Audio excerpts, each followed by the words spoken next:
O Senhor recordará quando registrar os povos. Salmo 87, verso 6, por João Calvino. O significado tem por base que Sião adquirirá um renome tal, ao ponto de citar todos os homens com a mais profunda solicitude, querendo ser admitidos ao número e dignidade de seus cidadãos. É uma condição sublimemente honrosa expressa aqui, cuja linguagem implicando que, quando Deus fizer o censo do povo sobre o qual ele graciosamente se dignará a conferir a mais elevada honra, os registrará como pertencentes a Sião, e não a Babilônia ou a quaisquer outras cidades, porque pertencer ao povo comum entre os cidadãos de Sião será uma distinção maior que o ser investido com a mais elevada posição em qualquer outro lugar. Somos, ao mesmo tempo, instruídos que, sermos ligados a uma súbita elevação do estado de alienação a uma honra tão sublime, se deve ao favor de Deus. Os que são escravos de Satanás e do pecado seguramente jamais poderão obter, por seus próprios esforços, o direito de cidadania na Jerusalém celestial. É uma obra peculiar do Senhor dividir o povo em suas respectivas categorias, distinguindo uns dos outros, como bem lhe parecer, estando todos os homens, por natureza, em um só nível. Esta passagem deve ser entendida como uma referência à vocação eficaz. É verdade que Deus escreveu os nomes de seus filhos no livro da vida antes da criação do mundo, porém só os considerou arrolados no catálogo de seus santos ao serem eles regenerados pelo Espírito de adoção e a imprimir-lhes seu próprio selo.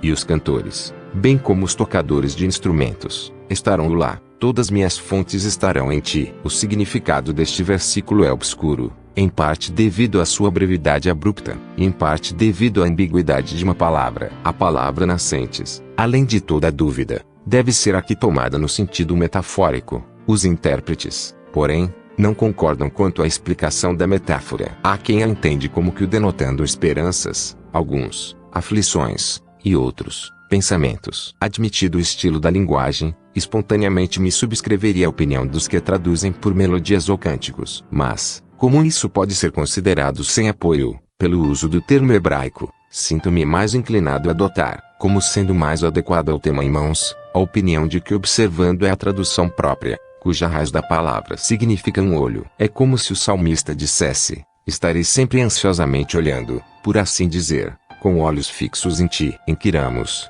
então, o que está implícito pela outra sentença, os cantores como os tocadores de instrumentos. É verdade que esta é uma forma abrupta de expressão, mas o sentido, sobre o qual há concordância geral, é que o motivo para alegrar-se é tão imenso, que os louvores de Deus ressoarão continuamente em Sião, com a energia da voz viva, bem como com instrumentos musicais. Esta, pois, é a confirmação do que foi expresso anteriormente acerca da gloriosa restauração de Sião, pois, mediante a grandeza do regozijo, bem como pela múltipla harmonia e melodia dos louvores, retrata-se a felicidade que prevalecerá no meio dela. Ao mesmo tempo, temos aqui descrito o grande desígnio de todos os dons que Deus tem conferido à sua igreja com mão tão liberal, a saber, que os fiéis, por meio de hinos e cânticos, testificariam da memória de seus benefícios que os reconheceriam com profunda gratidão. A palavra hebraica, shorelem, a qual traduzimos os tocadores de instrumentos, é traduzida por alguns, os que dançam ao som de instrumentos. Mas esta é uma questão de pouca importância,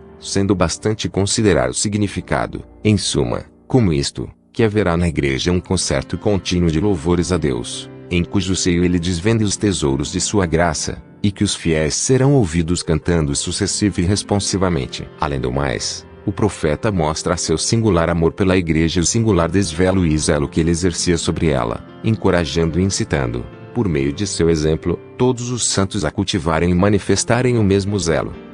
Concordemente com o que se afirma em outro salmo: se eu me esquecer de ti, ó Jerusalém, esqueça-se minha mão direita de sua destreza. Se não me lembrar de ti, apegue-se minha língua a meu paladar, se não preferir Jerusalém a minha maior alegria. Salmo 137 versos 5 e 6. Todos nossos afetos são então fixados na igreja quando, recobrados dos objetivos vagos e fúteis pelos quais somos distraídos, e considerando com indiferença as honras, prazeres, riquezas e aparências do mundo, descobrimos que basta, para nos sentirmos satisfeitos, engajar-nos na glória espiritual do reino de Cristo, e tão somente nele. O Senhor recordará quando registrar os povos. Salmo 87, verso 6, por João Calvino.